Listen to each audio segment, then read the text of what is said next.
Hey everyone, welcome.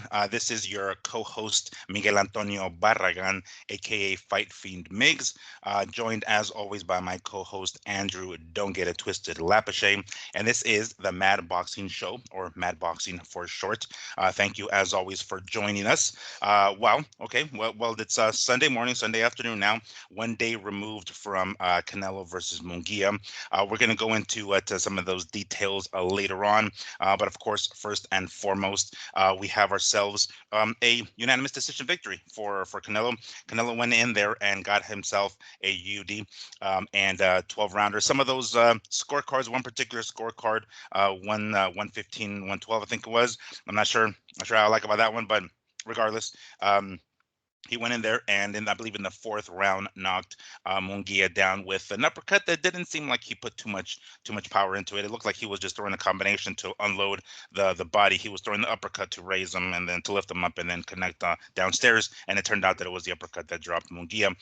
So we're going to get into further details later on the show because there's a lot to digest and we want to see what's next. What we each one of us saw, me and Andrew, and we can go into those details a little later on in the fight. But of course, first and foremost, I wanted to bring you the results as if you haven't already heard it. But Munguia, I guess a moral victory, going 12 rounds with the undisputed super middleweight champion Canelo Alvarez, who got himself a unanimous decision victory. We'll also go over the fact that David Benavidez was ringside and made contact with Canelo a few times. So we will get into those momentarily because there are a lot of other things we're going to cover, specifically this ongoing saga with Ryan Garcia and testing positive for a couple of banned substances. Yes, you heard me, a couple of banned substances. We'll go over how everybody's still quiet about the pay-per-view numbers for Garcia and Haney. Some of these false texts or false messages from Eddie Hearn that aren't really true. Supposedly somebody used his name to send these messages through Instagram, but we'll get into that later. Also, we'll go into Inoue and Neri. That's coming up Tuesday morning, super early Tuesday morning. And then, of course, we will finish off with Canelo Munguia, the recap. But also, I almost forgot, Beterbiev and Bivol being postponed. So we're going to get into that shortly.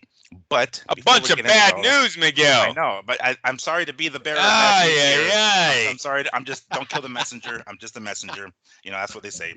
But before we get into all of that, Andrew, what is going on, dude? How you doing? We're doing good down here. Everybody's healthy. Had an excellent fight last night. Munguia fell short, but I think he proved it to everyone that he's worthy, right? He was able to stand up, stand in there, take the shots, deliver shots back, go toe to toe basically for majority of the fight. We'll talk about it later, but hats off to both of them guys. Really thought, I know people think Canelo wasn't going for the knockout. I don't know, man. You watch that 12th round. To me, it looked like Canelo was definitely going for the knockout in that 12th round. He looked like he was trying to put an end to Oscar's prospect, but it didn't happen. And everything is good. Just did the play-by-play again last night on the fight. I like it. It's good. You know what I mean? It gives me and Junior something to do while we're watching the fight. So yeah, that was pretty cool. Did that again. And just because I saw bits and pieces of that play-by-play. For those of you who don't, by all means, check it out. Was it the co-main event or the main event? Is that what it was? No, I just do the main event. Just did the main event. Because I think when you went on, I think the Barrios and Maidana fight was still going on, right? When you started. Okay. Yeah. I was kind of just. I didn't see anyone actually responding yet, so I was just bullshitting at that time. But no, I kind of, if the undercard is good, Miguel, maybe I'll tune in and do. But I'm not trying to do that for fucking 4 hours. No, yeah. No, I hear you. I just meant like if the co-main event was worthy enough, it would have been. If it is, yeah. Because the rest of the card, which I actually have a post from Steve Kim that I want to go over in regards to that as well. The undercard I'm talking about, but anyway. Before we want to, go into the details of Canelo Munguia because that's going to take we're all going to have an opinion on that, and that's going to take the majority of our show, which is not a bad thing, but we'll leave that to the nice tail end. We're going to have to start off with some terrible freaking news. So this is what we understand as of right now. Ryan has tested positive for two banned substances, Osterine, however the fuck you pronounce it. The technically not steroid, but still has steroid-like effect, and the nandrolone, I think that's how it's pronounced. That one might do him some harm. It's not doing him any favors. If one could have been some potential false negative or false positive, then the second one is certainly out the fucking question. We know Home Dude was doing it deliberately. We read/heard that this could potentially be up to 2 years suspension for Ryan. That's a long time to take off of your prime of your career, your early to mid 20s. That's not good. That's not good. So let's go ahead and kick off the show with that bad news. That sucks. That sucks for Ryan. I mean, he did it to himself, but these are going to be the consequences. I hope the $2 million/$12 million bet that he won was worth the next 2 years of not being active, if that is the case, because you have to stay active, right? You have to stay in the ring to keep those skills sharp and to keep your weight low, because the more you stay out of the ring, the more you tend to kind of let yourself go. So let's see where this goes. Andrew, what do you think about this potential 2-year suspension for Ryan? Well, that's big. 2 years off of his career, that would hurt him tremendously. Especially his prime, Especially, mind you, his prime career. yeah. It's that'd be a tough road back. Everyone would be so far ahead of him. You know what I mean? The four kings, if you would say, at that point. I'm guessing he would turn into like doing a bunch of exhibition fights. Maybe they go in that kind of route to still try to make an income, but his boxing career would definitely take a hit. Look, rumor is right now that he's the ashwagandha. They've already contacted VADA and the New York State Athletic Commission, said we have nothing to do with that drug. We don't put drugs into our roots. Here, go take our product, go test it. So they've already handed in their product. It's being tested right now. Ryan Garcia has already asked for the B sample to be tested. So that's happening. So the next couple of days are going to be real interesting for Garcia, man. He's got, I know he's playing like everything's cool right now, but he's got to have a lot of sleepless nights going on right now, because if he is innocent, and when I say innocent, meaning he didn't know that was in his system, because believe me, I don't think anyone spiked his drug test. I think the test is what it is. You know what I mean? So if he didn't know, he's losing sleep on, who did him dirty. You know what I mean? And I thought Conte gave us a real good insight, when he came back and basically defended himself, because Ryan was kind of taking him through the mud, right? Bringing up a pass, saying that it was his connection to Devin Haney. That hurts. He's got to watch out that doesn't bring a lawsuit, because it hurts his business, right? You might see other fighters trying to avoid him because you have a alliance with another fighter. So, why would I want to work with you or have anything to do with your company? You get what I'm saying? Like, so you got to, Ryan really needs to watch what he's saying there. But from what Conte was saying was, now that he has two banned substances basically in his system, it's most likely he got it through some dirty testosterone, black market medication, and that when you're taking testosterone, you kind of know how to do the cycle, right? And so that's how you're passing the tests through training camp.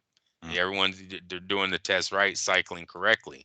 Where Ryan might have went wrong though was when he started cutting weight drastically for the fight in the last few months. Maybe even the last 2 weeks, he started trying to cut weight, and because everyone was talking about he looked overweight in training camp, right? And then Devin himself said he called him fat. Yeah.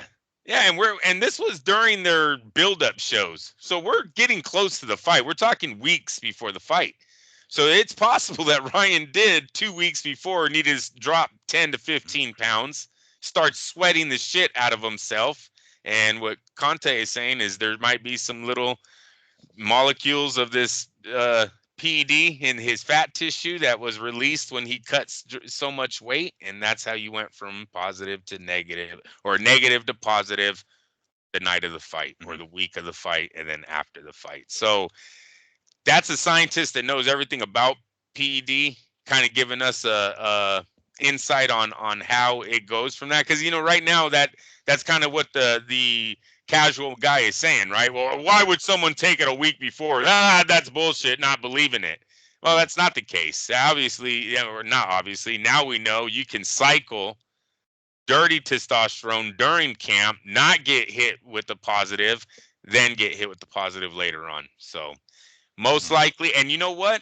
I don't like the fact that Ryan, remember in one of his videos, he goes, I don't even know where to get steroids at. Why did you take it there? I thought it was a supplement. You should have left it. Now that you said that and you have Conte, that's probably where the light bulb went off in Conte's head, where he's like, you heard that? You heard that? It's not a supplement. Someone gave him steroids on the dirty market and the black market. So he kind of told on himself there when he said, I don't even know where to get that at. It's like, it's just something we weren't even talking about that. We were thinking supplements. So you want to talk about steroids now, Mr. Garcia? What? Wait. Where's my fucking lawyer? You know what you did, right? What did you just say just a few minutes ago? One more time? Yeah. Wait, you know what you did, right? Remember that? What was that on Boys of the Hood? You fucked up. You know that, right? Fucked up. Oh man, so he went from supplements to bringing up steroids, right? Where he messed us up, where he messed up at during all of this was telling us he didn't really take supplements.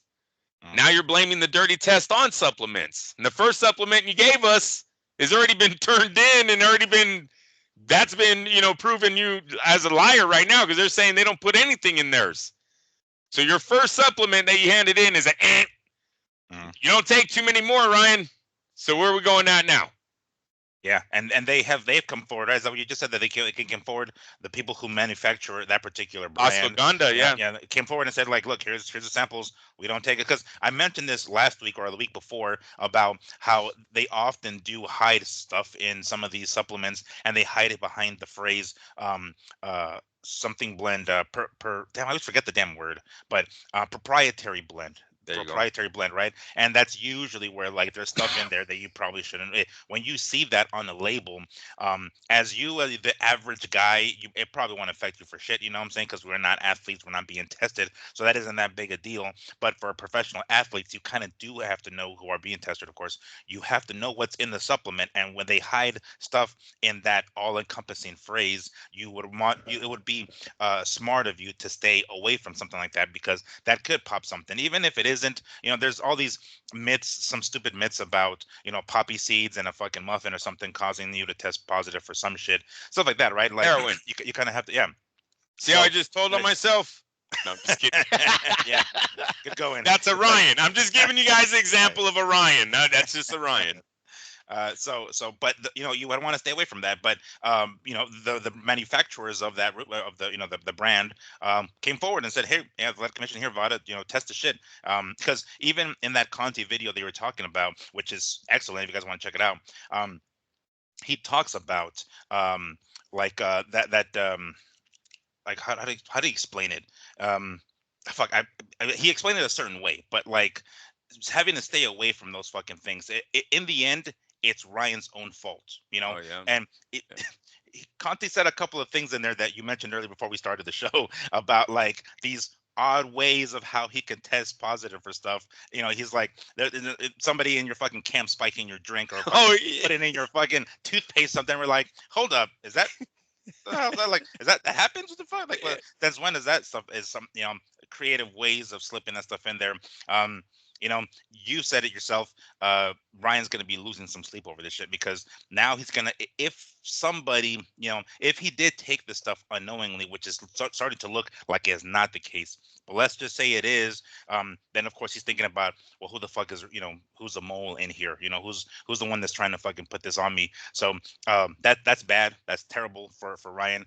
A 2-year suspension in the prime of his life, or I guess youth of his career, is not going to bode well for him. And Miguel, I think his disrespecting of the sport is what's going to cost him at the end on this.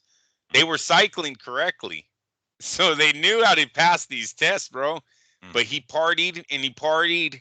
Maybe that weight, when he makes the bet, remember we said his dad kind of lost his mind. Hey, Ryan, when he goes, yeah, I'll give you 500 grand for every pound I'm over. How do we know that night they don't try to go shed 5 pounds or something in the sauna, or 3 pounds, whatever it made to release to get him to give a positive test? That's where he blew. He's not a fucking scientist.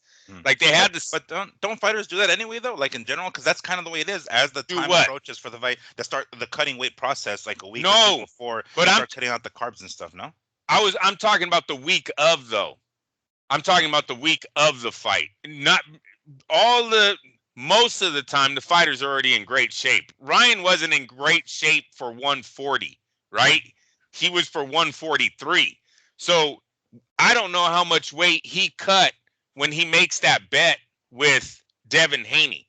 How do we know he wasn't going to try to come in heavier? Who knows? And then his dad kind of loses his mind, and he's like, no, Dad, don't worry about it. I got this. I understand, Dad. I understand. Maybe it was that moment where he goes, all right, I'll shed a few pounds, or, I'll try to lean up just a little. And he made that chemical reaction happen in his body for whatever reason. What Conte's saying, I'm not a scientist, but it seems like that's where they blew it. Like maybe they knew the rules of the game until it got to you being a dipshit coming in overweight and then trying to cut weight.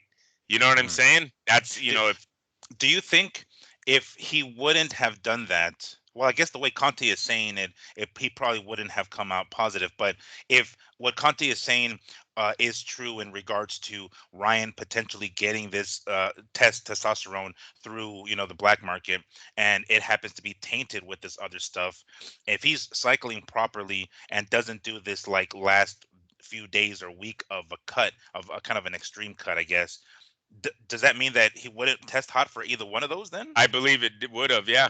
I believe if they would have continued cycling correctly, they've been passing the tests all these times. Through all training camp, they're getting good tests. So, yeah, I think something happened at the end there where maybe he partied too much or whatever, and they're like, dude, you're a little bit we got to bring it back just a little. You know what I mean? So then, all right, don't worry, I'll lose 10 pounds in 2 days. Don't even worry about it. He's 25, bro. Sure. Right? Just give me a bag. I'll lose it right now. It's nothing. Yeah. And that's where he fucked himself. And it's funny.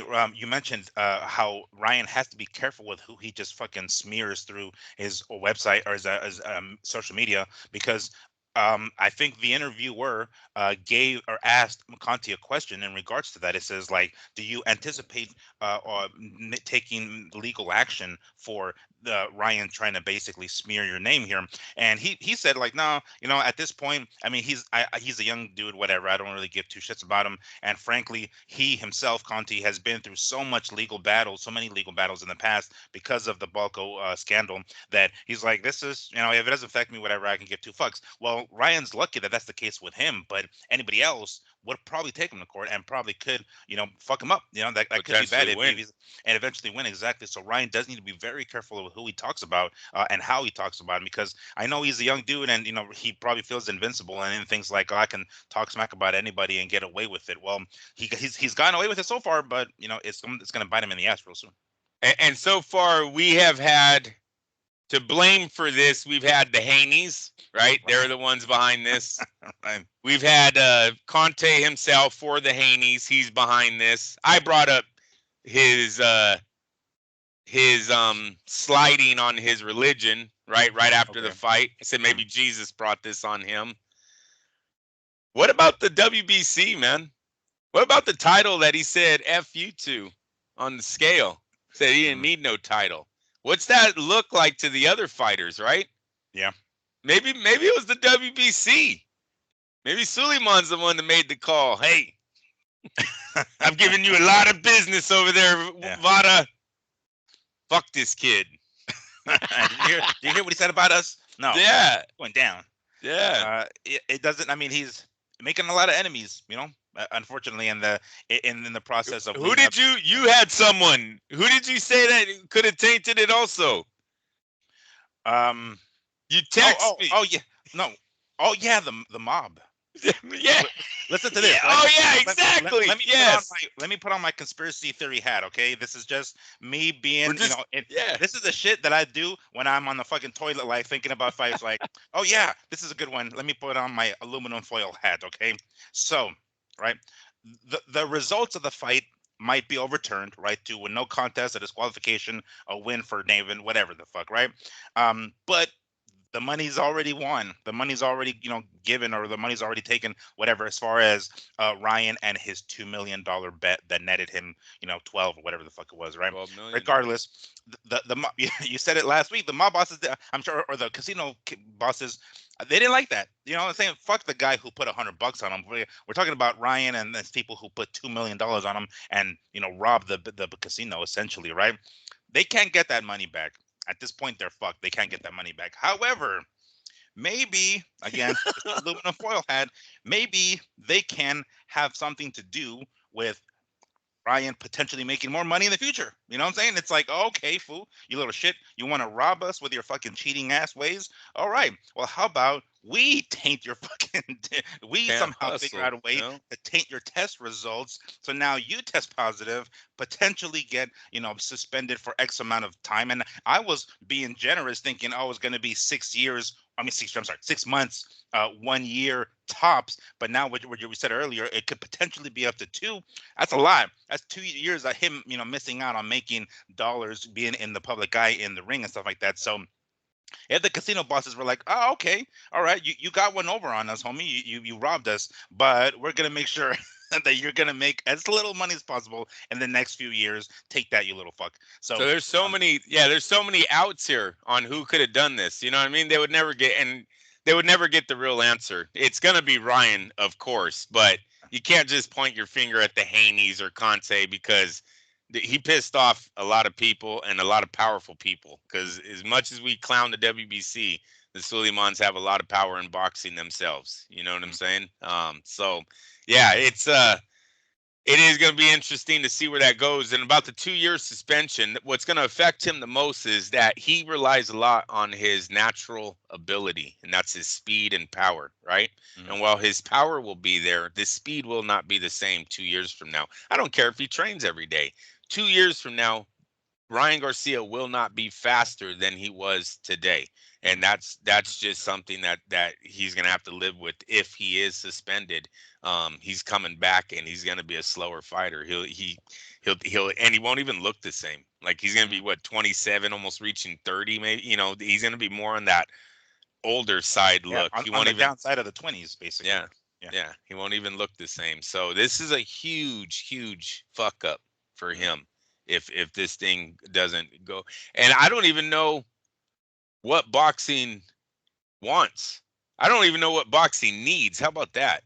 I don't know if we need Ryan Garcia. Look, I love the fact that the kid sells fights, right? I give him that. He's got a lot. And right now, we don't know the pay-per-view numbers to this one, right? Yeah, They're kind of all over that's the going to be the place. next topic that I want to go to, but continue with your Yeah, point. they're all over the place, and we don't know what those are. But it seems like the world's watching this kid. His things go viral. He puts something out. He gets 30,000 to a 200,000 likes. Like the kid is viral. It seems a lot. Um, it's the wrong type of viral though, right? Well, is it? I mean, I guess we're going to find out that it probably is the wrong one, but it's often said like even bad all publicity promote. Yeah, or so it's like, is it though? I mean, I guess we have to wait to find out what the end result ends up being so we can look back and be like, oh yeah, that was bad kind of viral, but I don't think I we're there will yet. tell you for the future of our sport with the kids, it's bad. Drinking on the scale, coming in overweight, talking about drug use during training camp, talking about going out to clubs. Like, all right, that makes you a badass with the girls if you want to go to the club and talk about how you're going to fight for a title and you don't even need to train. Whatever. $50 million or whatever. It made 50 million. Exactly. But you don't tell the kids that, right? Because they're going to start that earlier than you did, and now their whole thing's thrown off track. So I don't like him in that regards for the sport. The religion stuff, I've already went into that about it. He's not even a real Christian when the way he talks about it and the way he acts. And honestly, he was intoxicated the other night at the crap table. Did anyone see this post? Yeah, with Peso He's Pluma, right? yeah, losing nothing but money. That doesn't show one winning. I don't know what those chips are, but it's like, oh, Ryan, stop following. You're following. He doesn't even know what he's doing. He even asked, what am I doing? What just happened? He's just throwing money on the table. It's so sad. It's so sad. Casinos are laughing. Mm. Oh, they're Did you all read the on him. comments? Did you read the comments? The comments are fucking off the hook, dude. He's like, he doesn't even know what Peso Pluma is saying because he doesn't speak Spanish. like, he's like, yeah, this Mexican pesos guy is funny. Yeah, he's funny. But, you know, like, who's this guy? He's just with the guy with the mullet. Like, people are talking magic. Like, there's a very ongoing like derogatory term for people like don't speak Spanish, and then they call it like no sabo. Like, oh, you're the no sabo kid. Like, you don't fucking know, right? And you don't know how to speak the language, and that's what everybody is talking. It's hilarious, dude. They're like ripping him such a new asshole in the comments. So it's funny as fuck. But I mean, at the end of the day, he's intoxicated and basically spewing his fucking money out, and he's like losing it because he doesn't know what the fuck he's doing. And it does that. I mean, that certainly doesn't represent your Christianity that you also talk about. Yeah. But it's a terrible look for the kids. Now, you mentioned that as far as like the terrible look for the kids, but the question about is it how good or bad is that for boxing overall, for the sport? That's the part that we don't know yet. It doesn't look good, but I mean, do we need him, especially now? To answer your question, or to I guess re-ask that question of whether or not boxing does or doesn't need Ryan. We don't know the pay-per-view numbers yet of Devin and Ryan. That's the kind of segue that I was trying to get to, because it was said, and there's been like a screenshot released that we come to find out now is fake, of somebody asking Eddie Hearn this, like, hey, what are the real numbers? What the fuck? And Hearn responds, at 9 point something at the gate, live gate, and then 900,000 pay-per-view buys. And on that post, at least it looks like Eddie Hearn himself responded to that. He's like, no, that's just fake. Like, it's not me. So the only numbers that we got, that we were able to look up, are two primarily numbers. Some fan on Twitter or X said between 200 and 215,000 pay-per-view buys. That's the first number that I saw. The other number read 900,000 from Eddie Hearn, who now Eddie Hearn is saying, no, that wasn't me who said that. So that's the only number we have to fall back on. I've heard other people say that it did pass 1 million, but there's still no resource for that, or no source for that. I'm sorry, no source to where that number came from. And frankly, we don't have a source for any of these numbers, but those are the only numbers that are hopping around. So if, let's just say, worst case scenario, if it did do shitty pay-per-view numbers, the 200,000 and 215,000 pay-per-view buys, we're not really missing out on much if Ryan isn't in the sport. Really, he isn't bringing that number the way we think he is. So if he's putting a black eye on the sport overall, and his pay-per-view numbers aren't kind of worth it, it's kind of like when you're with a hot chick, and you're just like, what, this girl's a pain in the ass, but she's fucking hot, so it's worth it, kind of thing, right? It's like, is it worth keeping Ryan in the sport if he really isn't bringing the numbers pay-per-view wise that we think he's doing? If that's the case, then if you're only bringing these kind of pay-per-view numbers, we can do without you, bro, especially with your negative shit. That's kind of where I'm thinking. So it might be the case where we really don't need Ryan, and I would say we don't need the Ryan that showed up for the Haney fight. Yeah. If this is the character, if this is the way he's going to be from here on out, the 2-year ban is fine with me. If it was another Ryan Garcia, maybe one before the Tank Davis fight, then I'd have a different opinion, but went way too far overboard this last time. Didn't even like how he used his mental health. He kind of trolled us on that. There's so many things that Ryan did wrong in this one. And now the two dirty tests, I don't think he's needed. And we're not going to get rid of him. He will be on YouTube. He will be fighting MMA guys and doing all of that shit. Might even do a bare knuckle. I mean, come on. Him and Conor McGregor in a bare knuckle fight probably do some of the biggest numbers pay-per-views ever seen, right? Just because it is what it is. Sure. Everyone will hope Conor McGregor beats the shit out of him, and you'll have about 2 million Garcia girls going, no, we want him. So Yeah, and that's funny because we kind of talked about this a few weeks ago. I might have been last week specifically, and you said this too.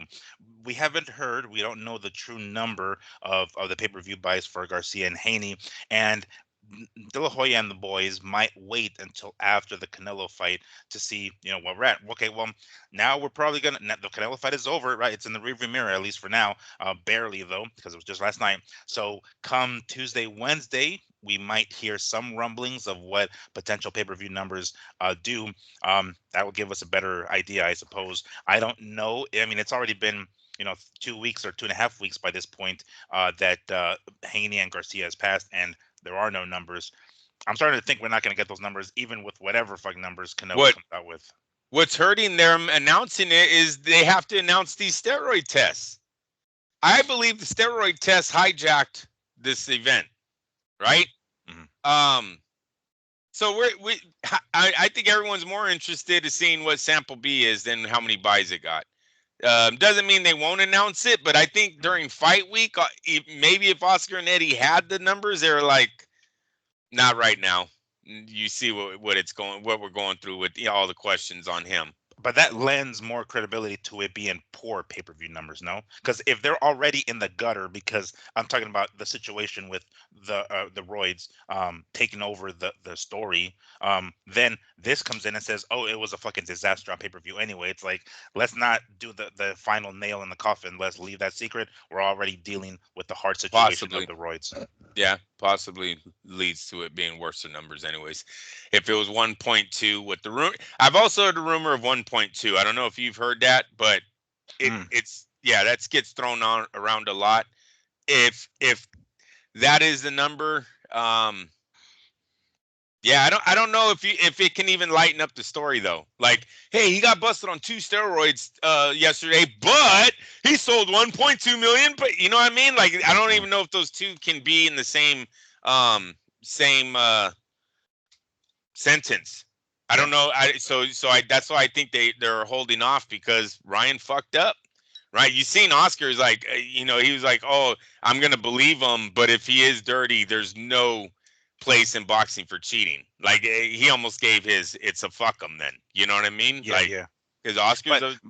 But it would, like, you don't think it would potentially help? Well, shit, I don't know how to even phrase this question, but if we see that these tests are negative or positive, and things are not looking good in that general area, and then they release the pay-per-view numbers, and let's say it does do 1.2 million, it's like, oh shit, yeah, he might have done this, but look what he did. He did this good. It's like him doing what he was doing in the lead up of the fight is what gave us 1.2 million pay-per-view buys. Let's just say if it was a blockbuster hit, something like that, like that wouldn't lighten the blow to some degree at all. Like no, because then I think you're justifying his actions again. We don't want to justify his actions. We want this to really go away, to be honest with you. I don't think the WBC or the WBA want fighters with the kind of attitude that he had for the world title involved in boxing. I don't think the commission wants to be playing the guessing game. And you know what? Another thing they dropped the ball on. Where were the 7-day tests leading up to the fight? Where was the 14-day test? And I mean weight. Checking of the weights. Oh, how in Vegas they check the weights. Yes, it doesn't look like he's going to make weight, and they're already preparing for that, a week ahead. Sure. Where was all that for this? Don't ever think that's not going to happen again with the Ryan Garcia name attached to any of these fight contracts. So, but I don't think anyone wants to have to do all that extra work, right? We would like everyone to be fucking respectable athletes, come in here and do their job. Professionals, yeah. Do their damn job. He didn't do his job. It was all about Ryan Garcia. It was all about this heist. To me, it was all about him fucking jacking Haney for a victory, and then that $2 million bet that he knew was going to make him $12 million. That's not short money, you guys. That's $12 million coming back to you. So, no, I mean, this was all about Ryan, and he's going to pay for it now. Now the boxing world should not be looking out for Ryan, because he was not looking out for them at all. Matter of fact, try to hurt one of their guys. Yeah. Literally, when you come in overweight on purpose, and now we know you have 2 steroids in your system, no, you're fucking trying to hurt Haney. That's what you're in there doing. Don't give me that. I've got no sympathy for him. He takes the penalty. Whatever. I don't need Ryan Garcia was so over the kid during this whole fucking thing. I didn't think anything that he was doing was a positive for our sport. Like, yeah, he's making us all look better now. Yeah. Anyone who's been involved in boxing should walk like this a little bit, their chest up a little more because of how Ryan acted. No way. The dude is total dipshit. He really would act like a child on most of these things. Yeah, and one of our previous shows leading up to that fight, you basically coined it like this is going to be a black guy in the sport of boxing. I don't think we realized how bad it was going to be. You know, at the time, we were thinking he was going to come in so mentally unstable that we could see some potential replay of Lennox Lewis and Oliver McCall, where McCall is basically just crying in the fucking ring. We thought that was going to happen. It was like, that's going to be a black guy in the fucking sport. Good Lord, they're letting this guy who's mentally unstable get in the ring. That's going to look bad. We had no idea that was going to be even this. You know what I'm saying? It's like, Jesus, way beyond what we thought then. You said he was gonna pop dirty. I said it was gonna be a black guy. No, we were there. Miguel, we knew this fight shouldn't have took place. Then I could have swore that was said on MADBoxingShow too. This fight should not take place. And it's now look at where we're at today. And you know what? Haney's right for saying he doesn't want the rematch right now. There would be way too much pressure on the young man. Let him have a career. I would give the DQ if it's possible, right? I'm totally taking it away from Ryan on what he did. Keep the money, but now you're getting a loss and you're freaking suspended for 2 years. Bye-bye. A second loss. Yeah. A second loss and you're suspended for 2 years. Let Haney go have a career. Go try to get some wins. It's sort of like Cotto Margarito, you know? Sure, and maybe a few years down the line, we'll bring this back and it'll be your big moment to try to. But if Ryan comes back and knocks his ass out again or, you know, knocks him down 4 times and, it's like, that's it for Haney, right? It's like, bye-bye, you're done, dude. Sorry about that. You had a good career. No, I don't want to see Haney get that much pressure this early. Go have a career. Come back 4 years from now, maybe you're 29, 30. They think they would both be. They were both young, man. That's the benefit. Hello, people. Not like Pacquiao and fucking Mayweather fighting at 40. When you fight at 25, you have the benefit of waiting a few years in this sport to do that rematch, and it will still be hot. Just what it is. So that's how I see that one. That's how I hope this one plays out. So yeah, that's what I got. That's the update on the Ryan Garcia. That's the update. So that's until further, news develops. Then I'll check right now. All right, we'll check right now. One of the next topics that I had coming up here is on Tuesday, and this is kind of lost in the shuffle because we know that everybody was looking forward to Canelo and Munguia, which again we will get to a little later on. But lost in the shuffle a little bit is Monster Inoue versus Luis Neri. That's going to take place on Tuesday. I think it's like Tuesday morning, early Tuesday morning, because they've already weighed in. They're both on track, right? They both weighed in 121 and change or whatever. So the fight is on. We're gonna get a pretty good fight between and Luis Neri he's kind of had some issues himself with testing positive for stuff and being overweight and stuff like that, to the point where Japan didn't even want to have him fight in their country any longer. Of course, they're going to give him a pass now. It's been several years, and of course, he's going to fight against one of their top guys. So Tuesday we have a super bantamweight title fight. The undisputed. I'm not sure, is he considered undisputed at 122? I don't know if he's already at 122. But he's going to fight Luis Neri. Early as fuck. I work, odd hours. Have the 410s, but I wake up hella early. Unfortunately, Tuesday I actually don't work, so I'll probably be sleeping in. But I'm gonna have to set my alarm. Under normal circumstances, I would be working early Tuesday morning, and I can at least watch the main event. But I'm gonna have to set my alarm for this one because it's gonna be super early Tuesday morning. I'm looking forward to that one. I know a lot of guys of smaller weight classes don't get as much love as everybody else because of their size. But this is one that I've been waiting for a while. And like I said, because of it being a few days after Canelo and Munguia kind of got lost in the shuffle a little bit. But hey, we got a fight to look forward to. The undisputed super bantamweight champ in AOA. It's gonna be this Tuesday. So isn't it first thing in the morning though, bro? Yeah, dude, it's like 3 a.m. or some shit. Like, let me see. Yeah. I'm pulling it up right now. Let me see here. From a.m. Monday. Oh wait, is it Monday? Good Lord, I thought it was Tuesday morning. I think it's Tuesday morning. No? Oh, maybe it's Tuesday over there, Monday for us. Yeah. I think you're right. Hold on, because I don't know what the hell. Like, that's one of the things I hate about those shits. It's like we get the damn numbers wrong as far as like time goes. Yeah, I'm pulling it up right now, but it isn't really giving me any specifics. It gave me like UK time or some shit. I'm like, no, I don't give a fuck about UK time. God damn it. But it's gonna be the 6th, so that's so it's Monday morning, yo. It's not Tuesday. What the fuck am I thinking? It's tonight. Well, I guess tomorrow morning early. Tomorrow morning. 'Cause it's Yes, the you're 6th. right. Fucking hell. All right. Yeah, Monday morning, exactly. Wow. Okay. Let's just stick to the calendar date, Miguel. 6 means right? Monday. No, just fuck with you, bro. Like, who taught you how to fucking follow a calendar? Jesus Christ. Our people made the calendar. No, just kidding. I know. And they made the damn sundial, so you should probably know how to read the fucking thing. Jeez. Yeah, but I don't. As far as the time goes, it's like giving me a hella fucking different time. So I'm trying to figure out what time exactly the fight starts. But I know it's going to be early. That I do know for sure. Start time. I'm gonna try to pull it up here while we're on the clock here. But see, it's telling me undisputed. The last time they had it at the Tokyo Dome was Buster Douglas and Mike Tyson. Yada yada. These articles just give us a lot of fluff that we probably don't even need. Prediction. No. Yeah, see, it's just like every place they give you this like odd start time.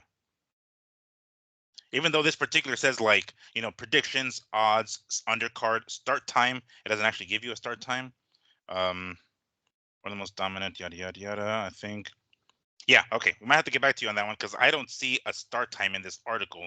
It just goes into the fucking prediction and stuff like that.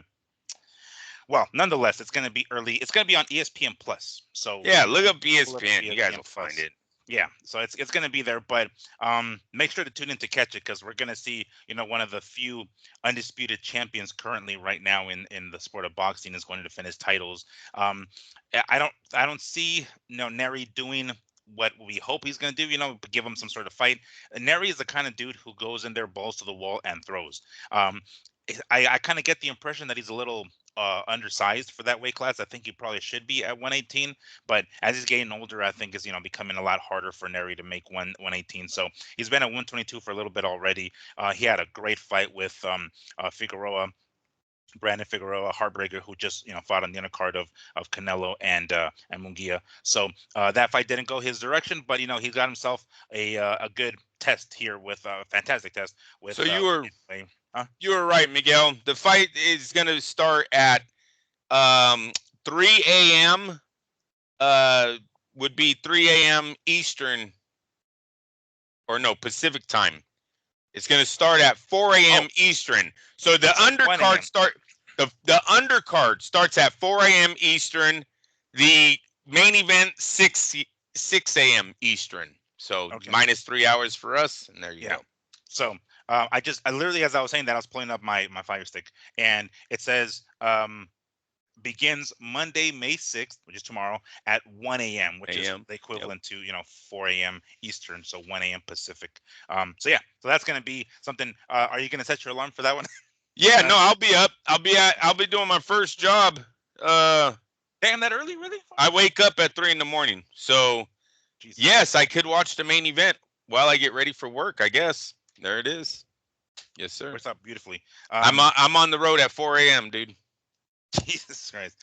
That's when my alarm is going off at 4 a.m. I'm barely I start at 4:45, so I do work from home, so I can just slide right out of bed and whatnot. But that is still quite early for everybody else.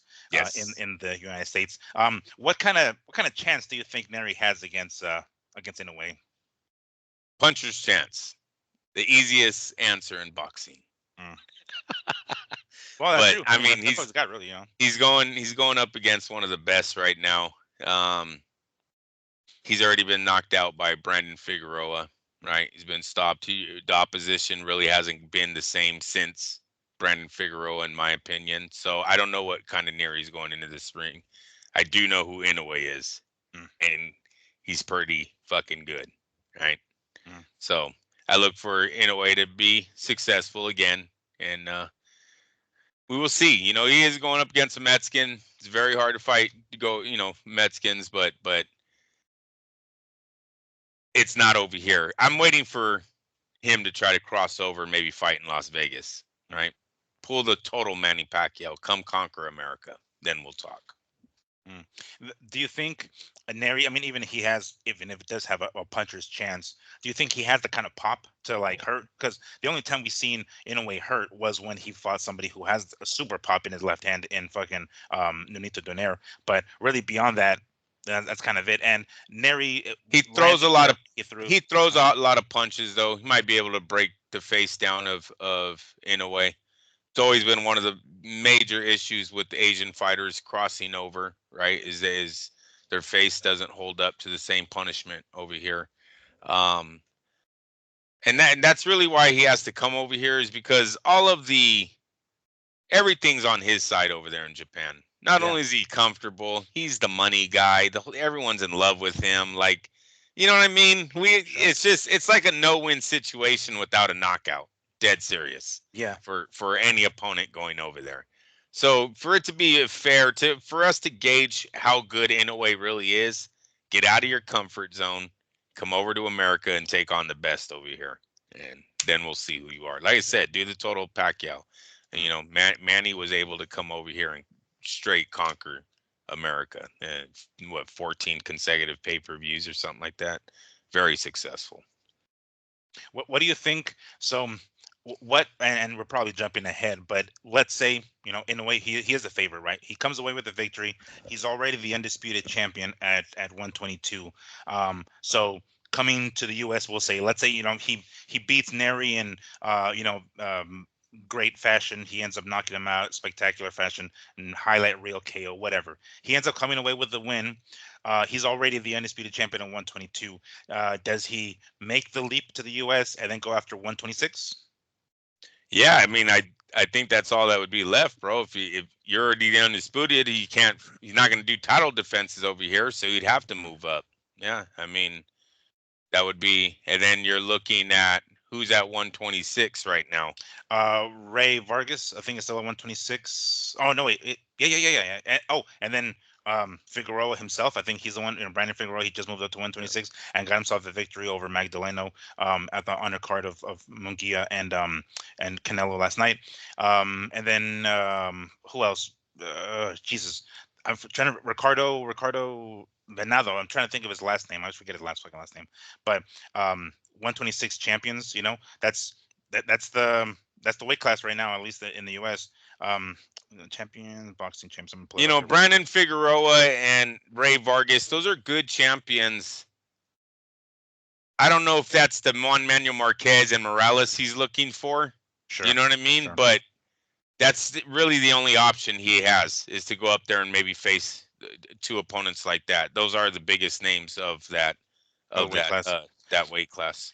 So we got Ray Vargas. What I was trying to say is Luis Alberto Lopez. That motherfucker. That one's pretty badass. That would be a crazy fight there. Rafael Espinoza and Raymond Ford. So those are the ones. As far as marketability, though, as far as where Inoue is, you're looking at Figueroa or Vargas have the biggest names, is what I mean on that one. Mm-hmm. Luis Alberto Lopez, it seems like a good fighter, but he's not undefeated. You know what I mean? He's He is. I mean, he's wild as shit. So you see him fight, and he opens himself up way too much. But he's got pop. He can take the shots, and he was one of the guys who went to the UK, and during the I don't know the takeover, I guess, over there when Eddie Hearn brought in several Mexican fighters to fight his own guys. They were open their asses. He was one of the guys who went over there. You know what I'm saying? So and he does. He seems like he's a top rank killer. Andy Vince. Then you got Gabriel Flores, Joet Gonzalez, Michael Conlon. These are all the top rank guys, right? Yeah. Damn. So he's made a pretty good name of himself taking out their youngsters. You know what I mean? So he's getting there. But you And know, he's a belt holder too, so he's got IBF belt, something significant. He's got at least some sort of leverage to of say if course, you're going to come to the U.S. and start, you're a conqueror of 126 and the U.S. as well. Here's the first one. If he wants to do that, that's the direction Inoue is going to go, which we anticipate he would. yeah. All right, so that's that one. Looking forward to for any of you early birds, by all means. On the Pacific Standard Time, of course, that's where we're at. 1 a.m. is when the main card starts. So yeah, I mean the main event will be until a few hours later. So you if you want to skip the undercard and then watch it later, which is kind of what I generally do sometimes. I usually wake up just for the main event and I'll go back to sleep and then watch the undercard later on. All right, on to more bad news. The Beterbiev and Bivol fight has been postponed. It's looking like, as of right now, there is the search for a replacement opponent for Bivol because Beterbiev ruptured his meniscus. I believe that's what they were saying. I'm not sure. Let me see here. Postponed. This is off of ESPN Plus. Artur Beterbiev suffered a ruptured meniscus, and his undisputed light heavyweight championship fight versus Dmitry Bivol on June 1st in Saudi Arabia has been postponed. It was announced last Friday. As I understand it here, he's going to go under a surgery real soon, yada, yada. The hope is it'll be scheduled for sometime later this year. But in the meantime, they are looking for a replacement opponent for Bivol. That kind of sucks. We were all looking forward to it. We're on this great momentum of good fights, right? We just had although the controversy, Devin Haney and Ryan Garcia. We have Canelo and Munguia. In a couple of weeks, we're going to have Usyk and Fury, and we were anticipating in June on June 1st, Bivol versus Beterbiev. And now that kind of went down the wayside. I guess we're going to try to, I don't know if they'll be able to find a replacement in a month. I mean, they should, right? We have about a month left. So if that's the direction we're going to go, then we're going to still get to see Bivol in action, which is good because I think his last fight was like a year after he took some time off. So a little bit of activity for him isn't a bad thing, but of course it's not against the opponent that we want him to. The hope, according to this article, is that we're going to get still Beterbiev and Bivol later this year. So what do you think of that, Andrew? Kind of shitty news, huh? Yeah, it's real shitty because I mean, look, Bivol's gonna risk himself getting injured now, right? If he goes through with this fight, let's hope His Excellency doesn't do a bad job of matchmaking and give him a Andy Ruiz, right? And goes in there and knocks him out. Mhm. So no, I don't like it at all. We're about to get one of the best fights of the year here in a few weeks, man. And it got pulled. So, and with the age of both men, anything can happen from here on out. So yeah, it's just a real bummer. I'm hoping that it goes through, but I'd rather them do like they did with the Usyk and Fury. No fight. We're waiting for him to heal. Bring it right back. The fact that they're bringing in a replacement makes me think that they're doubting. They're doubting that there's a fight later on this year. I don't like it. Like it must be like we're talking months. Then we're talking like they're totally rescheduling this thing. This isn't any type of short postponement at all. So it's just a total letdown. We had already waited a good amount of time to see this. We were building ourselves up for it. Now we're like, no, maybe December. It's like, what the fuck? Yeah. That's 2 seasons away still. And it just so happens that same day, June 1st, was supposed to be the 5-on-5, or is still supposed to be the 5-on-5 of Queensberry, right? So I guess we're not going to have to be flipping channels, I suppose, going back and forth. We could just focus on the great undercard from that fight on the first. But that kind of sucks. I mean, it's not what we want to see. As you mentioned, it does kind of make it seem like we probably won't get that fight later on, even though that's exactly what we want. I don't think that's going to be the case. I mean, if we damn near made it once, I'm pretty sure we're going to make it again. I'm not sure how many examples boxing has of fights having to be dropped like this and then actually never happening later on. Right offhand, I don't know how often that happens. I have to assume the fight ends up happening more times than not. But let's hope that's the case. Fingers crossed. Of course, first and foremost, the healing of Beterbiev, and I hope that whatever surgery he goes under is successful and he can get back in the ring quicker. Of course, his health is first and foremost. Make sure that he's okay there. But sucks for us fans, because we were Yeah. so looking forward to it. It was basically going to be like damn near kicking off summer. It's like, fuck yeah, we're going to kick off summer with this blockbuster, undisputed light heavyweight title fight, and then now we're not going to have it. I'm not interested in seeing Bivol fight somebody else. So if they don't find a replacement, I'm not going to be mad. In other words, Yeah. It's kind of sad how uninterested you get when the Bivol and Beterbiev aren't on that headliner. It's like, I was trying to think of a replacement, bro. Really couldn't even bring up one that would want to. Well, we have two people coming up to light heavyweight. We have David Morrell coming up, and we have David Benavidez, right? I mean, is it, they're both named David? Shit. Maybe I'm confused. But Morrell and Benavidez. So it's like two new guys entering the weight class. I don't think they're gonna toss in anybody else in there. But hey, maybe it will be, that would be interesting because Morrell's way too young. No.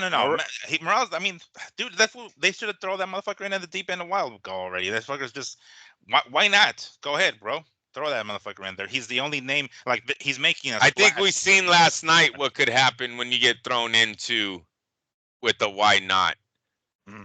I think we seen last night, because I believe if they would have known that you needed to have a certain power level to play with the big boys, he would have worked a little bit more on getting his strength up. I think when you knock out so many B-level opponents, 43 of them, or 43 victories at least, 36 knockout, you start getting used to that training, right? Oh, I must be doing fine. Here, I'll just do this many push-ups, and I'll just do this many workouts on the heavyweight bag. Look, I'm beating everyone. But with that next step is a big step. So, but what about skill wise? Like, let's say Morrell doesn't have the pop to be at 175. Skill wise, because I mean, it's not like he's not as skilled as Bivol. So I'm not gonna say no. Come on, bro. Bivol is on the pound for pound list. This guy's never even fought because of who he beat. Because of the guy, somebody Canelo, who's naturally smaller, and yeah, it didn't matter. Sort of Ramirez being on there, and he got himself on the pound for pound list that way. But I don't know. I don't see it. I don't see it that like he's that far behind Morrell. At least he definitely needs to be facing guys who should be like more notable names, more higher competition. I agree there, but I think he's just mopping the floor with these guys too damn much. It's like there needs to be a step up. Now, perhaps to step up too much against Bivol. You need to fight Bivol. Well, I said need to, but it's like, hey, there's an opportunity pops up. Oh shit, fuck yeah, go ahead and hop that fence. I don't know. It's happened before with Miguel. It's a tough decision, because one night after Devin Haney, Ryan Garcia, people are talking about Haney's never going to be the same. Mm-hmm. So it's a very thin line, right? Mm-hmm. It going right and it going wrong. It'd be very hard for him to step in and take on an opponent like Bivol in a matter of weeks. Tell me he has that skill level and all that's just been hiding? I don't think so. I've seen Morrell fight. I don't think he's the same level as Bivol and David Benavidez. So no, I don't think his name should be involved with them as far as a replacement. I know he's undefeated and all that, but no. I don't even want Bivol to fight an undefeated guy. See, this is what I mean. Like, don't give him an Andy Ruiz, dude. Don't knock off the Beterbiev fight. You know what I mean? Rematch Joe Smith. Do something like that. You know what I mean? Bring in the fucking janitor. I don't give a shit. Or not have a fight at all. Or not have a fight. That's what I like, because that's what they did with the Usyk, but it must be the injury. I'm no doctor. I don't know how long this is going to take to recover. I didn't look into it. So it has to be that the injury is like, no, dude, he's only going to be shelved for a few months. Go ahead and do whatever you want, kind of deal. That sucks. That's what I hate. That's what I mean by sucks about this fight and because of their age, aren't both of them pushing 35, even older? Yeah, they're up there. Yeah. Yeah, they're up there in age. So now you have this guy, he's walking around injured. I know he's probably going to work out this arm, but he still has one arm down, right? And it's just not a good look for us in the light heavyweight, but whatever. At least David Benavidez is going there, so maybe he'll bring some life. So check this out. So I just Googled it real quick. A meniscus is a C-shaped pad of cartilage in the knee that acts as a shock absorber. I'm glad I had that right. Hey, Well, as a so guy it's who watches, a lot of NFL, I'm so glad I had that right, dude. Yeah, haven't heard that word that before. I'm telling you, it's the school system that's doing us a good favor with this shit. No, it was, But it's his leg, so that's a different story. With your arm is one thing, but now when it comes with your leg, it's another story. Let's yeah, see no, and then how long the recovery is. yeah, that's so stupid. Yes, that is a very common injury in football, dude. Mm. So yeah, no, it's not good, and that's not good at all. Because now you look at the age, and now he's not Yeah, moving. how long is it gonna take for him to recover? Yes, Damn whatever. it, man! Shit, Yeah, we whatever. we could be robbed of one of the best light heavyweight title fights that in recent memory. If the fight doesn't actually happen later this year, they're saying. Hopefully, that's the case. Um, all right, we'll leave it at that and see what develops in the next few weeks/months. All right. We want to cap off the show with our wrap up recap of last night's main event. As we said earlier in the show, of course, Jaime Munguia lost. Canelo defeated him in a unanimous decision. They went over 12 rounds, where he did actually.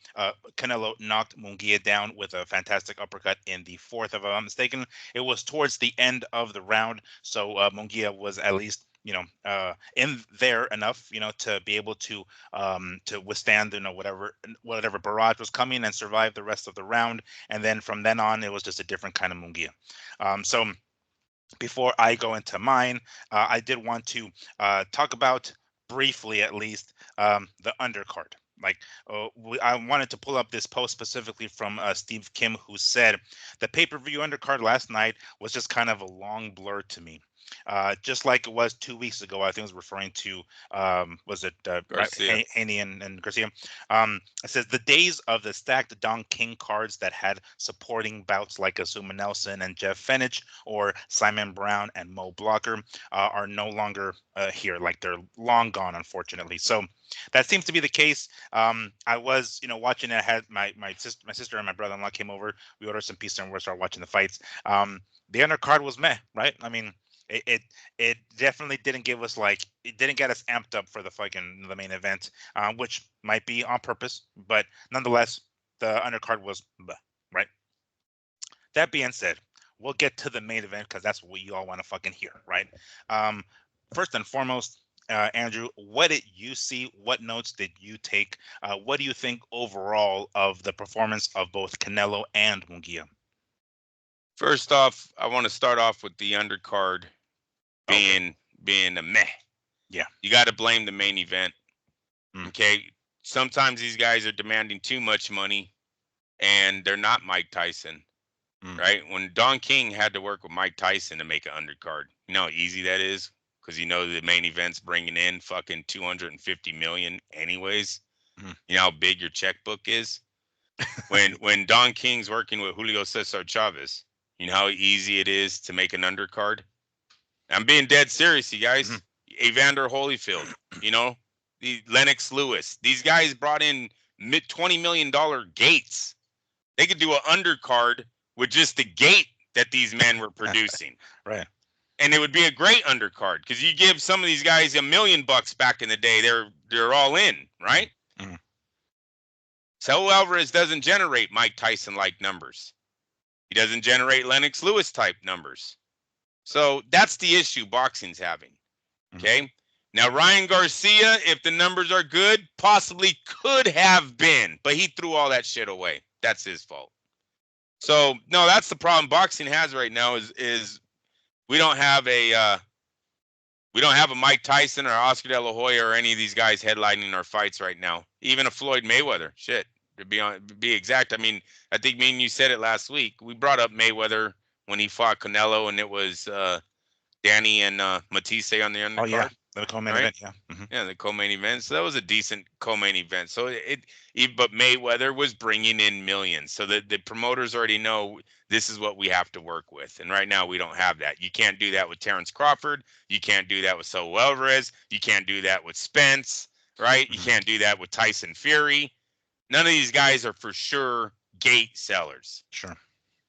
And So just before, not to interrupt, because I want you to continue with your point, but remember this conversation that we're having right now in regards to this and the state of boxing, because I have a much more thought-provoking question that I want to ask next week that we'll have more time on. But remember what we're saying right now in regards to this, the money that these guys are bringing in or aren't bringing in, the ticket sales that they're selling that aren't selling, stuff like that, pay-per-view numbers, yada yada. Let's keep that in mind. I want you guys to keep that in the forefront of your mind. Okay, go ahead, continue with what you're saying. So yeah, in regards to what Steve Kim was saying. so that's what I think. That's why I think the undercards have dwindled down in recent years. Um, Hell, some of the fights that Floyd wasn't fighting, somebody that was a headliner might have affected an undercard, like Andre Berto, right? Because they still had to pay Floyd freaking $100 million. So it's situations like this that's hurting us. Now about the main event. Yeah. Look, Canelo did what Canelo's been doing since November of 2021, and that's outboxing, not stopping anyone, right? This is not a performance issue anymore. It's a power issue. It's a weight issue. It's a age issue. Canelo's older. We can't expect him to be the guy he was 10 years ago anymore. And I mean, with this much evidence, let me tell you something. If you can't stop Jaime Munguia, a 154-pounder moving up to super middleweight, Jermall Charlo or Jermel. Yeah, that Charlo. That Charlo, yeah. Or a John Ryder in your hometown, in front of your crowd, your environment, your comfort zone. Yeah, an old Triple G. If you can't get any of those, it can't be a knockout. He's not knocking out anyone anymore. Let's stop with the Canelo's going to stop anyone. I'm over it. Last night, he did great in beating Jaime Munguia. It was a great fight. I thought the crowd, listen, the crowd, there wasn't a rivalry between the two. No. Herrera Morales, the crowd already is split. They already know who their guy is. De La Hoya Chavez, the crowd's already split. They already know who they're. Last night, they gave both of those guys a great entrance, right? Applause when they were announcing them. Man, it was rocking and rolling in that place. Then the guys are going head to head, and the whole place is quiet. It seemed like to me for the most of the fight, the crowd was not reacting to the action that was happening in the ring. Both men going head to head. Jaime doing everything he could to stay in that fight. Listen, Jaime kept pace with the best fighter in the world, or one of the best fighters in the world. He kept pace with them. He threw punch for punch with them. Sometimes he outpunched them. It was the first time that I seen a power factor really take effect in a fight, though, where it was very hard to give Jaime the rounds on some of them. I knew those close rounds were going to Canelo, one, because he's Canelo, but two, because Jaime just showed too much damage every time he got touched. When he got hit, his arm would lower. You could see his whole body react to the body shot. He gets hit with the left. He kind of wiggles. He gets dropped in the fourth. Like every punch, he reacted. Where Canelo didn't. Canelo's just in there, he's getting hit. Yeah, sometimes his head went back, but you didn't see him wiggle. You didn't see him, hurt. He didn't put his arm down on body shots. And so while you were out punching him, because you looked hurt every time he touched you, I thought the rounds were just going to Canelo. And that's how I scored it. I had the fight. It's a great, man, and Munguia did all he could. He really did. But it was he didn't have that Barrera-like face. What do they call it when they don't change? Their face doesn't change. You know what I mean? Yeah, Munguia showed too much emotion on every punch, and I thought that overall is what cost him that fight. I had it 117-110 for Canelo at the end. It was not. It's not the Canelo we're used to seeing. We should be used to seeing it because it's like his sixth opponent or something. I don't know. You go back to 21, but he's had a few opponents that have went the distance now. So we should be used to this we're not. It seems like every Canelo fight, we're like, nope, knockout. Yeah, well, I So, had a knockout. I mean, I think when he took out Caleb Plant, I think was like, he was taking out the champions. I guess at the time, he got a belt off of Callum. Well, actually, Callum Smith. They went into 12 rounds. So it was, if I'm not mistaken, it was with Caleb Plant. Right offhand, I don't remember if there was another knockout in between, but nonetheless, I thought, for as much as Munguia gets hit, I was like, he's not gonna be able to take the fucking shots of Canelo. Me still thinking, 2017, 2018 Canelo, right? But right. yeah, no, you're right, because that's one of the notes that I took. It's like, yeah, we're starting to see the decline. We're starting to see that his punches aren't doing that sort of damage to take people out. We saw Canelo's face and we saw Munguia's face. So Munguia had more marks, even though during the fight at the time it didn't look like it. But during the post-fight press conference, you can see the bruising beginning already. So it's starting to look like that. Like, damn, the power is not there anymore. We're starting to see, and mind you, he's going to be 34 in July, I believe, Canelo. So he's in the mid 30s at that point. So we're starting to see the decline. We're starting to see the slowing, and unfortunately, it wasn't the opponent in front of him, Munguia, that was able to take advantage of that.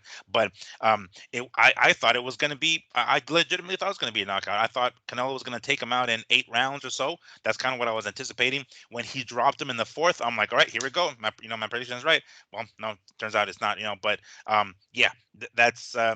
When you were talking about the rivalry, when I did go to the Grand Rivals earlier in the weekend, the media workout, I didn't see anybody cheering for Munguia. I didn't see shit, dude. Like, there were during the Grand Rivals, he had more people there, right? But during the open or the media workout, the I forget their names, but the representative, the correspondents for PBC were in the ring, and they were like, "Who's here to see Canelo?" Right? So everyone's like, "Yeah." Who here to see Munguia? I was like, "Oh, yeah." Like, it didn't look. And so that's why I thought that where you were going when you said earlier, where we didn't really have that rivalry, it looked like primarily everybody was behind Canelo and nobody was behind fucking Munguia. But yeah, the crowd did seem a little bit quieter than we probably would Yeah. have thought. Could For it be Mexicans. for Mexico? For an Could all it be the Mexican shitty fight. undercard? Could that have anything to do with it? Like, they're basically like tired as fuck from the undercard. That was like, all right, let's get to the main event already. Could that Especially have that anything? co-main. That Yeah, Barrios Madonna was garbage, man. Jeez, that was a garbage fight. yeah. And because I'm sure that had something to do with it, right? I mean, I'm sure that was something that would lend to why everybody was kind of maybe a little bit wiped out. And it's Cinco de Mayo weekend. I'm sure everybody's fucking drunk. It's already Yeah. night midnight, no, not, or not midnight, but like 9 p.m. ish, and they're starting to like slug in their fucking chairs and waiting for the main event to happen. And then, did you hear what was going on with Canelo? I thought it was a little suspicious, but with Canelo wrapping his hands and then unwrapping them and then wrapping them again. Did you see that?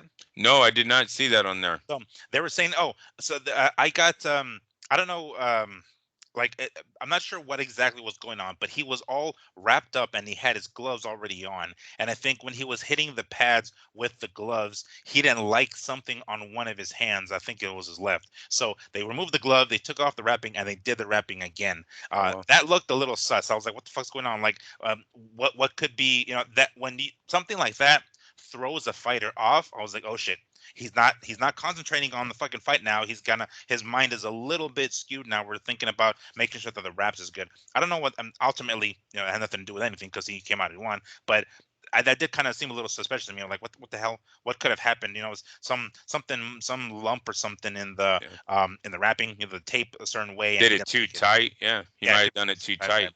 So, but anyway, I don't know if you saw that on your broadcast, but yeah, something like that. That seemed a little funny, but again, ultimately, it didn't mean shit. What do you think about the scores? The scores of the judges. 117, 110, which you said it was your scorecard. Yeah. 116, 111. Then 115, 112. The Right, 115, 112. Yeah, he's definitely the golden boy judge.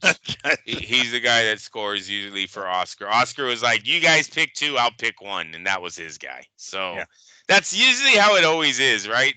You always got this one judge that has this fight way closer, and honestly, I think they do that for later on when people aren't really remembering these fights. They go, "Oh well, Jaime Munguia, the fight wasn't that far. 115, 112, they had it." And everyone kind of just rolls with it. You know what I mean? You see this so much in boxing. That's why I've always stuck with what I say, as long as they get the right guy, the victory, whatever on these scorecards, because sometimes I think they're just doing that to pad the fighter's record for later on, so they could bring that back, like if it was the Canelo versus Mayweather, right? Well, it was a draw on one card, even though all diehards are like, yeah, whatever, a fucking draw. But this is why I believe they do that type of BS.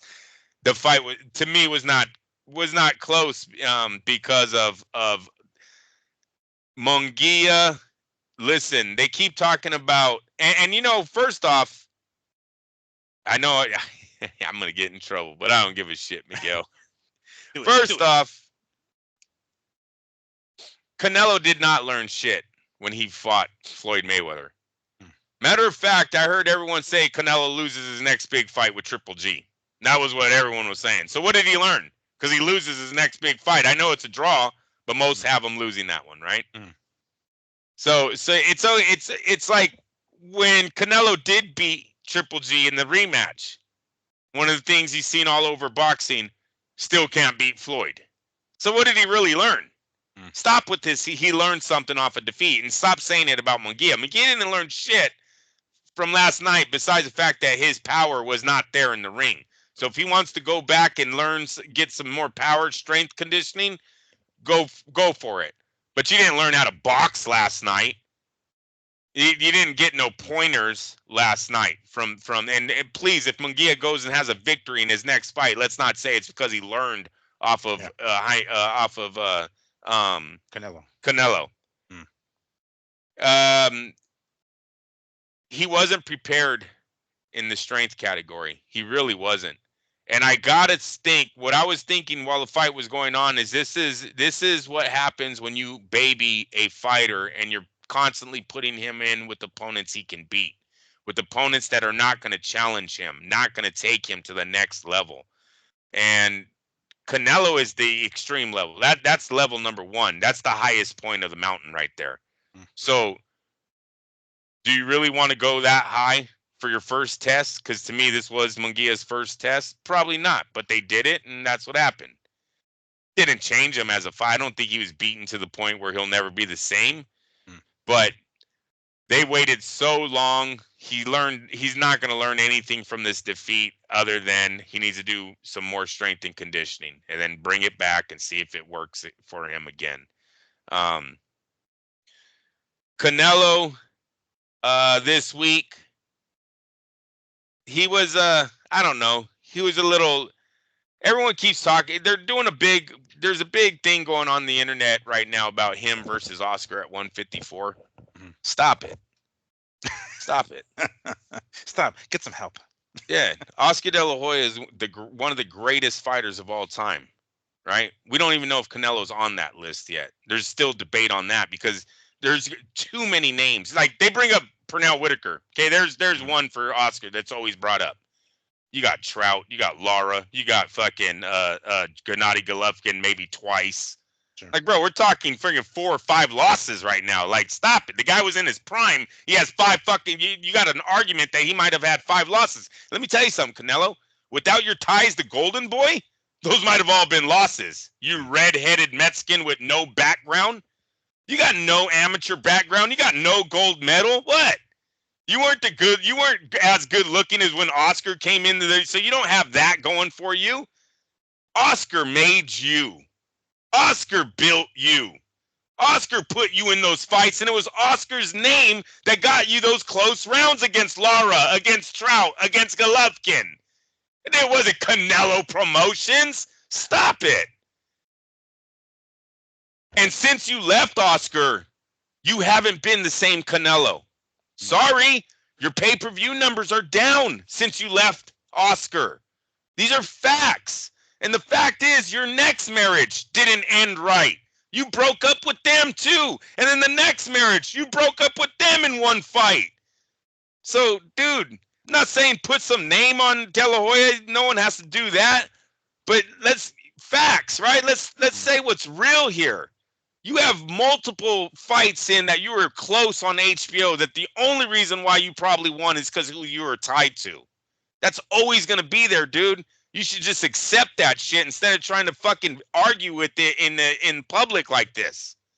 Only makes him look bad. And let me tell you something else about bringing up his sex life. If that's the only argument that you have that De La Hoya is a bad guy, you lost the argument. Yeah, right. You lost the argument, man. No one cares about what. Listen, first off, at least Oscar's doing that in his own private room, right? He's doing it with girls that he paid. Sometimes I guess he paid in both situations. Like they were both paid girls, most likely. right? So he's doing it where he's not. Is he diddying these people? Is he getting guys under fight contracts and having sex with them before he signs them? No. Is he touching little kids? No. So who gives a fuck what Oscar does with freaking working girls in a hotel room? Who cares? That's your only knock. You lost the argument. He goes and he blasts De La Hoya. Oh, this guy robs from people. Pause. Did he rob you? Don't speak for another man. What did he do to you? Doesn't say shit about that. Oh, hey, did you pay Golovkin? He goes, did you pay Golovkin all of his money? Oscar says, y todo, right? That means everything, right? Yeah. Everything. He goes, oh, muy bien. Pause. So, Canelo, you didn't even ask Golovkin?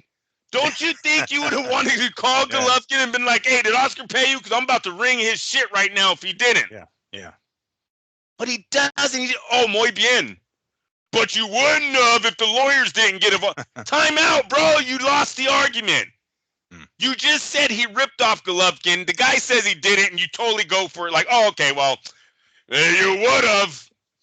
But you don't think Oscar might have done or maybe attempted to do, because he did have to go to court to get out of his contract with Golden Boy. I don't think he would have done that just for any other reason. I would have to assume, or at least given the benefit of doubt, that De La Hoya might have been either actually already doing something to him or trying to, at least. What like he didn't. Robin, I'm gonna say. What he didn't bring up was what he's been saying this whole time about I didn't fight him because I wanted to leave him because he wanted me to fight Triple G under the zone without me knowing it. Right? Remember that? He had already agreed to a fight without me knowing. Why didn't he bring that up on stage? He didn't bring that up. He just talks about him stealing from Golovkin, which was a lie. And he did nothing to argue that. He didn't go, fuck you, I already talked to Golovkin. He told me you're fucking lying. You liar, you didn't pay him shit. And then this guy takes dildos and spoons up his butt. Yeah. Everyone's like, oh, God, we already heard this one. I don't know. It was a bad look. Next time, get your real reason why you fucking hate Oscar De La Hoya out there, bro. It was impromptu, because I don't think he actually went to that to argue with him, because that wasn't the point of the conference. But then when De La Hoya brought up the shit, I think that got his blood going. He's like, well, fuck. So I'm sure he didn't exactly come with the way De La Hoya came prepared with some shit. Because as we said, if the Munguia wasn't the one that's doing the selling of the fight, the Oscar took it upon himself to do it. So he came in prepared with some shit talking about whatever the fuck. And that threw, I'm sure, Canelo off, because then Canelo wasn't there to fucking argue with him like it's some sort of litigation or something. But he should have been. Miguel, he should have been, though, because this whole time he always throws Oscar under the bus. I don't even want to be around the guy.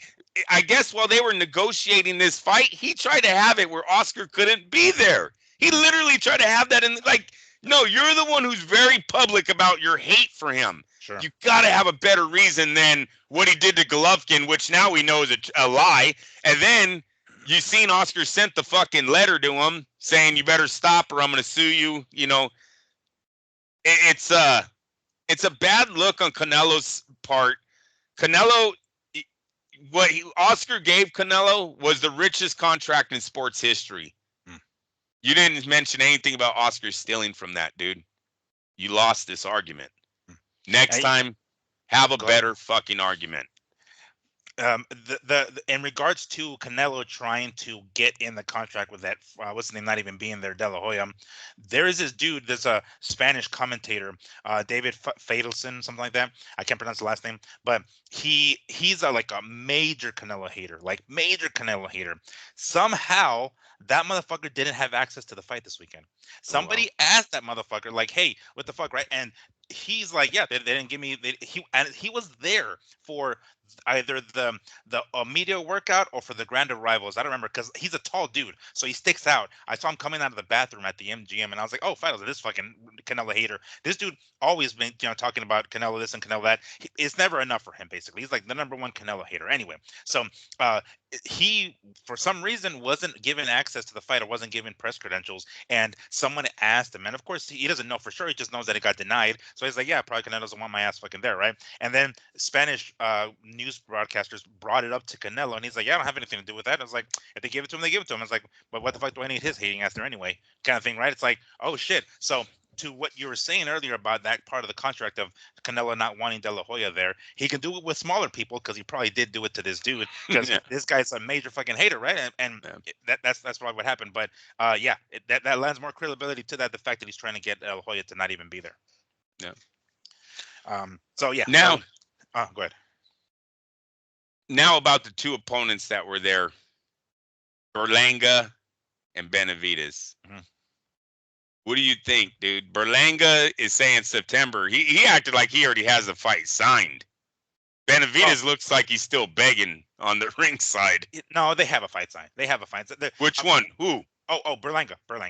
They got Berlanga fight. Yeah, because look, we have what's his name? David going to 175, right, to fight this dude who we can never pronounce his name, but he's going to 175. I don't think it's gonna be to his benefit to move up to 175 and then come back down to 168, considering how big he already is. So I was under the impression that by him signing to fight at 175, he's already leaving Canelo in the rear view mirror. He's like, fuck this. If it's not gonna happen, it's not gonna happen. Let's just move on and do it. And you and I have talked about it on previous shows as well. Just do what you can, get to heavyweight and make the fucking money there. Forget Canelo at this point. So I thought that's kind of where we were at with David. But then he shows up ringside, right? And he even makes eye contact with Canelo. Canelo is like he's like pointing to the ring, saying that, and Canelo's like, and David is like, what? I don't know what the hell that's supposed to mean. Like, like, come to the ring. Like, yeah, I can go I to know. The ring, It was kind of a weird gesture. Yeah. But come on, we know at this point, is Canelo going to take that risk? We already know that he's fucking slowing down. We already know that the power is lacking at 168. Is he going to take on somebody like David Benavidez? Probably not. It won't be in his best interest to do so. Can he tag somebody like fucking Berlanga, who takes punches? Yeah, most likely. Now, whether or not he beats Berlanga, well, chances are he'll be the heavy favorite, but we don't know. Of course, he is getting older, and he's going to be 34 later this year. So it looks like we already have it planned out. It's going to be Canelo and Berlanga. I don't think. Oh, when is Benavidez is going to be on the undercard of Frank Martin and Tank, right? Which is going to be June, I think. So June, July, August, September, 3 months. Do you think it's enough time for David to get ready? I mean, I assume so, 3 months. But going to 175 to fight in June, and then dropping back down to 168 for September. That seems like a little bit of a push. No, and the way that you're describing it now, it does seem that was an Al Heyman move just to promote Benavidez, right? You're on the biggest stage, go ringside. You guys can do. He probably told Canelo, "Can you fucking look at him and say hi?" Seriously, bro, they're just promoting. Well, and then Canelo thanked Al Heyman during the post press conference. The same shit that every fucking PPC person does, like, "Thank you, Daddy, for the paycheck," right? But anyway, you're right. Yeah. Yeah. So I do. Yeah, you're probably right. Berlanga, the good fight. Every fight now with Canelo is going to be a good fight because Canelo's kind of slipping, right? So now it's not a for sure win. Berlanga has pop. He has pop. Let's see him throw down. If this is the new Canelo's to go head to head, toe to toe, and see what happens, him and Berlanga, he's going to be a barn burner too. Now, obviously, there's a lot of unknown with Berlanga himself, but he's Puerto Rican. He's undefeated. He's Mexican. He's the king of boxing. He's probably going to have a lot of eyeballs on this fight, and we'll see what happens. See if Berlanga can make some magic. But on yeah, Mexican Independence Day weekend, it's going to be, the ongoing rivalry of Mexico and Puerto Rico on that specific weekend. Come on, that's going to be big bucks. Yeah. All right. Well, what a event. I guess not really event. I guess what a main event it was. It was more than we anticipated. Like I said, I thought Canelo was going to take Munguia out in 8, but he stood in there, even surviving a knockdown. Did I say decision? You did. You did. I think I I think I did because I've been leaning towards seeing how Canelo's the. All right, well that's good that I at least said decision. Yeah, you said decision because I remember we were talking about it, and then I was like, no, it's not going to go the full 12. So yeah, I was the one that said I was against a decision, and you did say a decision. So, yeah, well. The old me would have been like 4 rounds. Yeah. Well, hey, with the old Canelo, it might have been 4. Oh yeah, he did drop him in the 4th. Yeah, you're right. Yeah. The uppercut did land in the 4th. And yeah, when I seen that, I was like, oh yeah, this ain't going long, because he looked like he really hurt him. Hey, Munguia showed heart, man. The kid showed heart. He stuck it out. Bro. You can't say that liver shot didn't look like it damaged his liver the rest of the fight. I thought DAZN was totally on point when they're like, it looks like every time he touches there, the dude is just like, uh-oh, wait a minute. And for him to stay up for that much, 7 probably rounds with a damaged body, I mean, the guy has heart. We know that. They need to go back, work on the strength, and he has a bright future. I mean, he's going to make money in this sport. I don't know if he'll be an all-time great or anything like that, but Munguia will do fine. Matter of fact, him and Berlanga, no matter how the fight with Canelo turns out, would probably be an excellent fight too, because of their 2 styles. So Munguia ain't going anywhere. Yeah, and De La Hoya did say, during the post-fight press conference, this is just the beginning for Munguia. Not a bad beginning, granted his first loss, but against who, somebody who's like top 5 pound for pound. So it's not like there's any shame in losing to Canelo, who is currently the undisputed super middleweight champ. So yeah, in the loss, but hey, he went 12 rounds. And it's how he went 12 rounds, bro. They were like this. Like, that's why I was like, why isn't there more cheering, like more screaming for? But that's because Canelo fans, they were all Canelo fans, probably. Like, they showed him respect in the beginning of the fight. But when that bell rang, they're like, all right, come on, so what are you going to do? Yeah. Most likely that's what it was, because it didn't seem like, unfortunately, Munguia had that much of a fan contingency there, and it didn't work out for him in that direction. All right. Well, that's pretty much all we got. We wanted to go over that this weekend. We have a couple of more weekends before Usyk and Fury, which was coming up, I believe, on the 18th. So we will definitely make sure to do some sort of pre-show of that. Our go home show a couple of weeks from now for that. But one more time, make sure to remember to check out ESPN Plus this Monday morning, 1 a.m. We've already concluded for Luis Neri and Naoya Inoue. That's going to be for as long as it lasts, it's going to be a pretty entertaining fight. Miguel. But yes. Breaking news. Oh, here we go. Go back to what you were just talking about the hater.